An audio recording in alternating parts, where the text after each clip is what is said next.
Tak puas memiliki 42 asisten pribadi yang cantik dan juga muda, pengacara kondang Hotman Paris Hutapea berencana kembali menambah asprinya menjadi 100. Lantas apa alasan dibalik gemarnya Hotman mengkoleksi gadis-gadis muda dan cantik sebagai dayang-dayang pribadinya?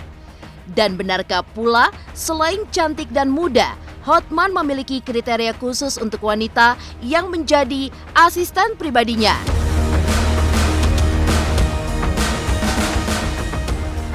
Meninggalkan persoalan asisten pribadi, hubungan Hotman Paris dengan Otto Hasibuan memang tengah memanas. Disindir sebagai pengacara yang kerap pamer dan hanya mengejar harta kekayaan, Hotman Paris yang merasa geram akhirnya memilih mundur dari organisasi yang saat ini diketuai Otto Hasibuan. Lantas, bagaimana sosok Otto Hasibuan di mata Hotman Paris Hutapea? Dan seperti apa pula Hotman mengungkapkan alasan kemundurannya dari organisasi yang diketuai Otto tersebut? Di tengah memanasnya konflik, muncul Hotman bersama timnya yang memilih bersama Otto Hasibuan. Lantas seperti apa serangan yang dilancarkan Hotman? Dan seperti apa pula Farah Tabas yang kini malah pasang badan untuk Hotman? Pemirsa, bersama Intens Investigasi, kami hadirkan kabar terkini, terpercaya, dan teraktual. Tetapi sebelumnya, jangan lupa untuk like, subscribe, dan juga share channel YouTube ini.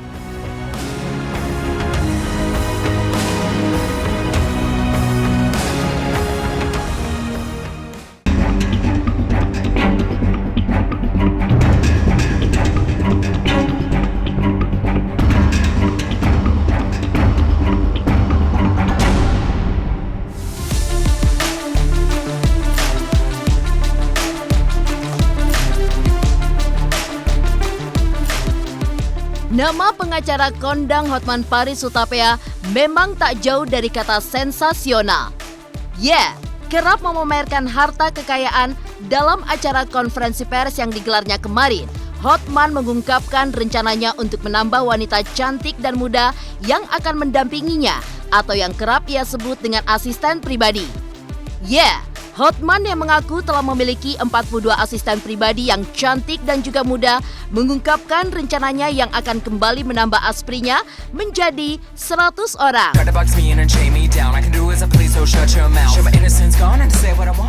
Lantas apa alasan dibalik gemarnya Hotman mengkoleksi gadis-gadis muda dan cantik sebagai asisten pribadinya? Dan benarkah pula keinginan Hotman tersebut berkaitan dengan bisnis yang tengah digelutinya sebagai pengusaha dunia hiburan?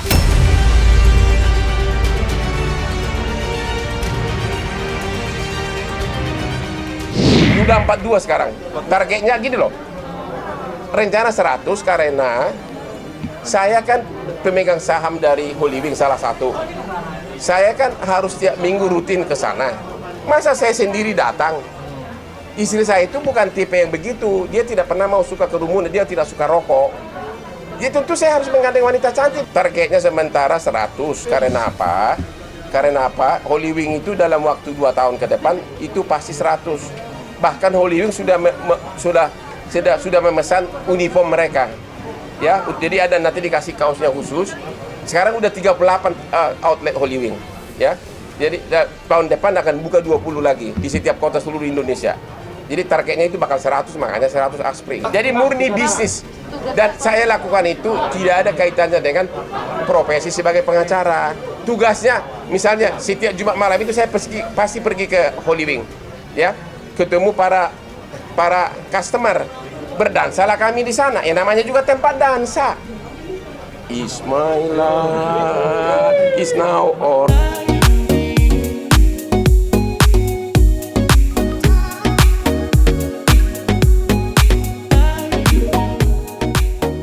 Meski kerap banyak mendapatkan sindiran, upaya Hotman Paris perihal asisten pribadi ternyata cukup memiliki alasan yang masuk akal.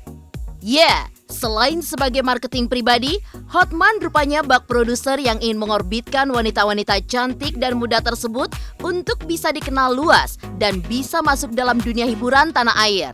Lebih lanjut, saat ditanya perihal status wanita-wanita tersebut, pengacara yang kerap tampil parlente ini mengungkapkan status mereka bersifat freelance atau tidak terikat. Lantas, selain cantik dan muda, adakah kriteria khusus yang dipatok Hotman Paris Hutapea untuk wanita-wanita yang menjadi asisten pribadinya?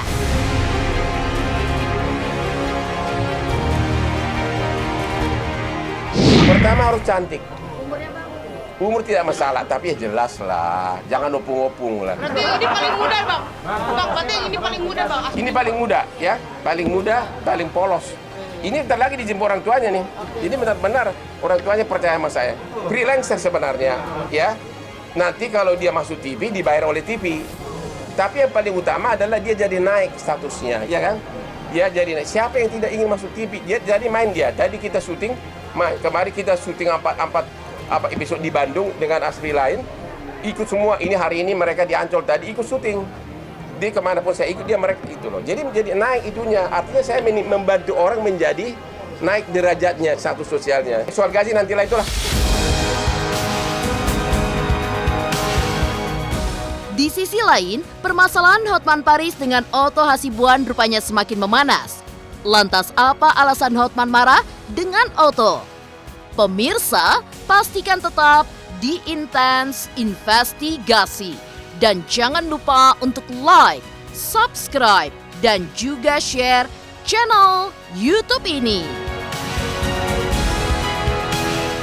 Halo, aku Bunga Zena. Saksikan terus Intens Investigasi yang tayang 3 kali sehari, Senin sampai Sabtu. Dan jangan lupa kalian like, share, dan subscribe.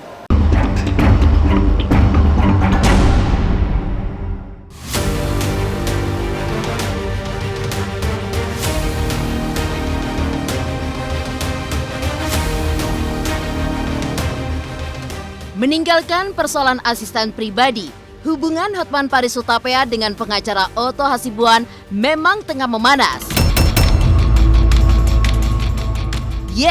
Merasa tersindir dengan kata-kata Otto yang dianggap menyentilnya perihal disebut-sebut sebagai pengacara yang kerap pamer harta dan kejar harta saja, Hotman Paris balik menyindir Otto dalam acara konferensi pers yang digelarnya kemarin.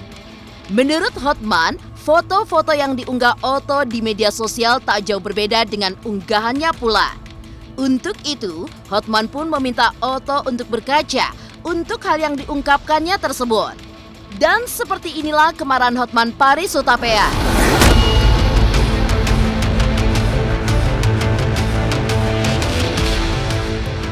Dalam 2 bulan terakhir, dia memberikan ceramah-ceramah yang mendiskreditkan saya, tidak disebutkan langsung, tapi dia mengatakan para pengacara mencari harta.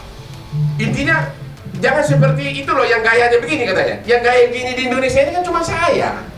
Setelah saya bikin postingan hati-hati, Anda mengumumkan seolah-olah saya melanggar kode etik. Anda memang tidak sebutkan nama saya, tapi seluruh dunia, seluruh Indonesia tahu. Ciri-ciri orang yang Anda sebutkan itu saya. Ciri-ciri orang yang Anda sebutkan itu saya.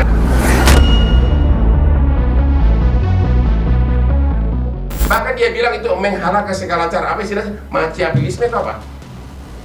Apa? Machiavellisme itu bahasa itu? Machiavellisme. Bayangin kejamnya itu kata-kata itu. Ternyata sebagaimana Anda dapat, isi Instagram saya sama dia nggak ada beda. Pamer mobil, pamer pesawat, bahkan duduk di pesawat first class pun dimasukkan sama istrinya. Ya saya sudah ratusan kali naik pesawat, saya tidak pernah pamerkan. Berarti apa bedanya? Makanya saya bilang sama Otto, tolong pergi ke pasar Impres, beli kaca yang besar. Ya kan, saya kan kumpulannya orang-orang suku saya. Tolong beli kaca yang cocok, kamu berfotolah dirimu.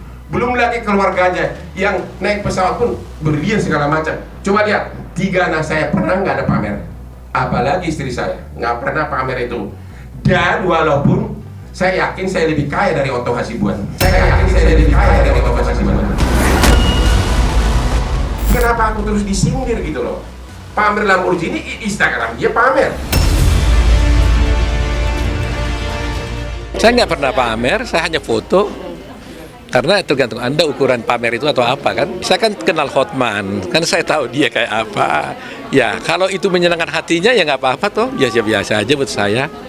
Nggak berubah saya dengan karena apapun dia katakan. Dia mau ngomong apapun ya biarin aja lah, nggak ada masalah.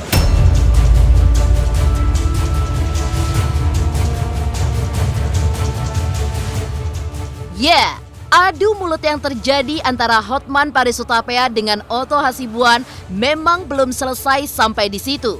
Selain meminta Otto berkaca perihal kata-katanya, Hotman juga balik menuding rekannya tersebut yang menghalalkan segala cara untuk bisa duduk kembali di kursi kepemimpinannya.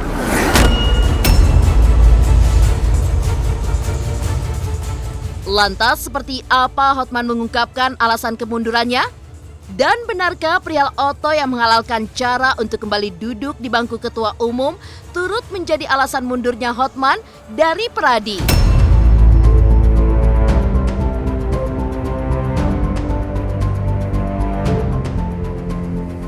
Saya menjelaskan kenapa saya keluar dari Peradi Otto. Ada beberapa alasannya. Sebenarnya sudah lama. Alasan pertama adalah sejak dari awal saya tidak setuju Otto menjabat lagi untuk yang ketiga kalinya. Karena di anggaran dasar yang disahkan oleh Mudas hanya boleh 2 kali. Namun ternyata dia menghalalkan segala cara. Dia bisa merubah anggaran dasar bukan dengan Munas tapi dengan rapat pleno. Dan di dalam anggaran dasar yang baru itu disebutkan seolah-olah boleh lebih dari 2 kali asal tidak berturut-turut. Jadi dia sudah 2 kali sebagai ketua umum. Nah, dengan anggaran dasar yang baru dia bikin dulu orang dia yaitu Fauji sebagai ketua umum. Sesudah Fauji berakhir langsung dia masuk lagi. Itu dimungkinkan karena dia sudah merubah anggaran dasar dengan cara pleno, padahal harusnya dengan Munas. Yang kedua, untuk menjadi advokat tentu ada pendidikan PKPA ya, dan itu bayarannya mahal. Karena pengurusnya tidak sah, maka pendidikan PKPA saya udah tua nih apa nih? PKPA menjadi tidak sah. Berarti uang kursus yang pernah mereka bayarkan berhak mereka kembali. Jadi siap-siap Peradi Otto pengurusnya akan digugat oleh ribuan pengacara. Dan apa DPN siap dari kuasa hukumnya? Siap nggak? Kita lihat, Pak. Aku siap. Aku hadapin kau Otto.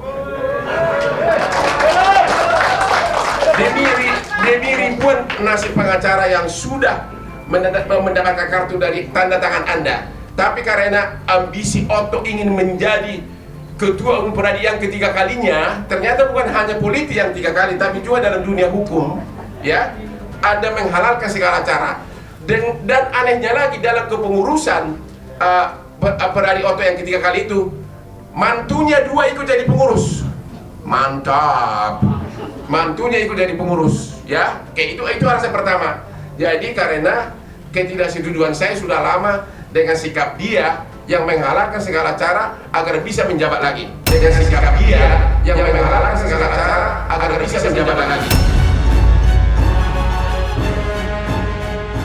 Saya sudah mengatakan soal kode etik, penguasaan kode etik itu tidak perlu diperdebatkan, ya kan?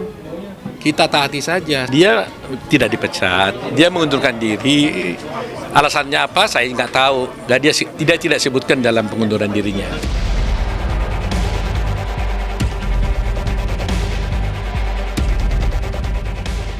Di tengah memanasnya konflik Hotman dan Otto, muncul nama Hotma Sitompul yang memilih bersama dengan Otto Hasibuan.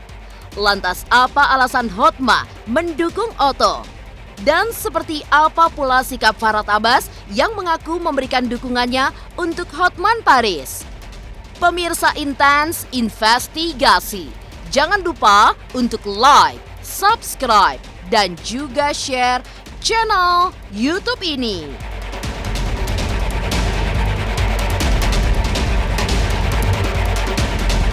Halo, saya Chico Jericho. Saksikan terus Intens Investigasi yang tayang 3 kali sehari, Senin sampai Sabtu. Jangan lupa like, share, dan subscribe.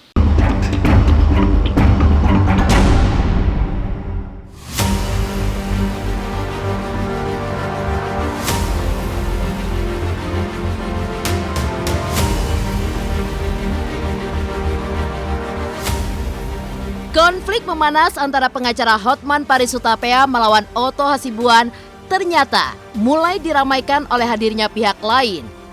Ya, menggandeng sejumlah pengacara, Hotma mengadukan Hotman Paris ke Dewan Kehormatan Peradi karena dianggap melanggar kode etik. Lantas apa yang diadukan Hotma?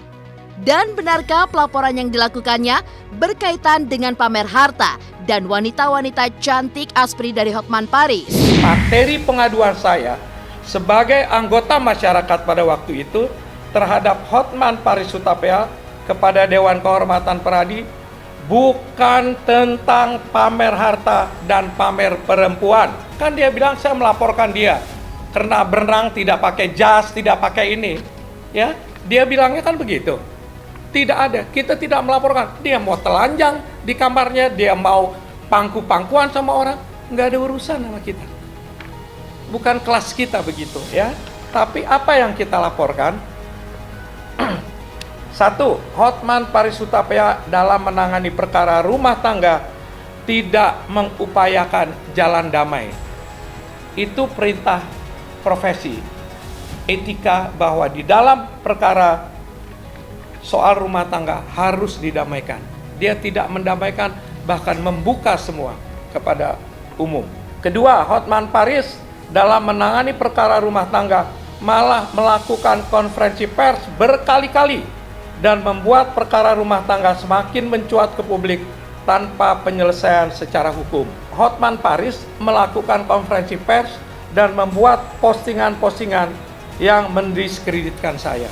Saudara Hotman Paris Hutapea sudah diskors 3 bulan. Tidak boleh beracara, tidak boleh melakukan apapun sebagai advokat, baik di luar pengadilan maupun di dalam pengadilan. Sadarlah, mudah-mudahan bisa sadar. Sadarlah, mudah-mudahan bisa sadar.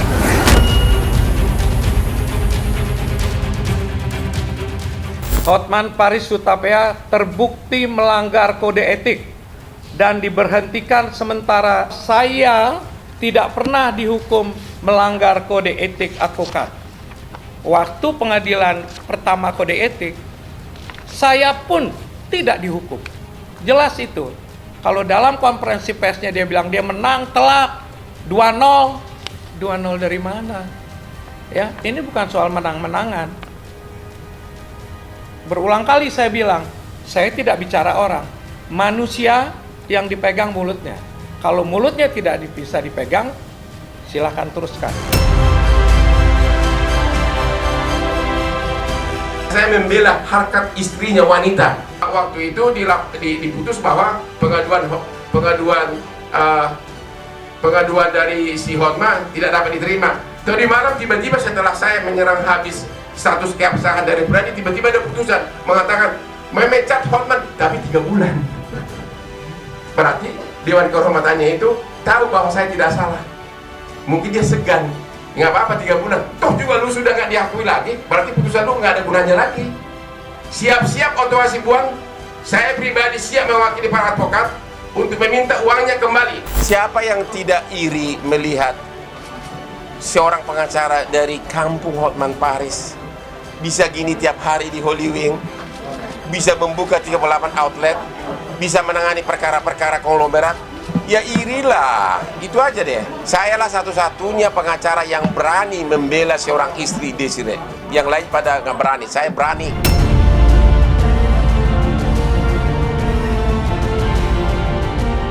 Berbeda dengan Hotman Sitompul, pengacara Farhad Abbas yang sebelumnya berseberangan dengan Hotman, kini mulai beralih ke sisi Hotman. Ya, mengaku merasa terganggu dengan lawan-lawan yang menghujat Hotman. Farhad mengaku siap pasang badan untuk mendukung penuh Hotman Paris dalam permasalahan ini. Saya merasa terganggu gitu. Saya nggak suka lihat orang sombong, orang beringas saya nggak suka. Saya bisa lebih sombong daripada orang sombong itu. Jadi kalau kalian kaget kenapa saya membela Hotman Paris, ya kalian supaya saya nggak membela Hotman Paris, kalian harus lebih rendah hati dan lebih sopan daripada Hotman Paris itu sendiri. Jangan kebalik-balik. Hotman Parisnya jadi sopan, Hotman Parisnya jadi hormat. Nangis-nangis kok kalian jadi galak. Saya pasang badan untuk membela Hotman Paris dan semua geng Gerakan Pandai Indonesia siap membantu Hotman Paris. Dan hampir semua orang yang tahu saya membela Hotman Paris memberi dukungannya dan menyatakan iya ya, mereka itu kepo kurang kerjaan gitu. Jadi saya pikir ini adalah jalan yang paling aman.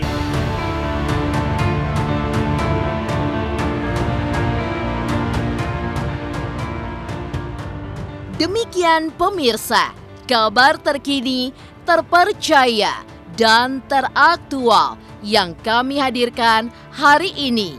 Saksikan terus Intens Investigasi setiap hari Senin sampai dengan Sabtu.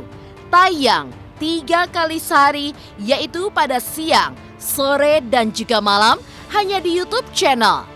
Dan pastikan jangan lupa untuk like, subscribe, share, dan juga komen channel Intens Investigasi.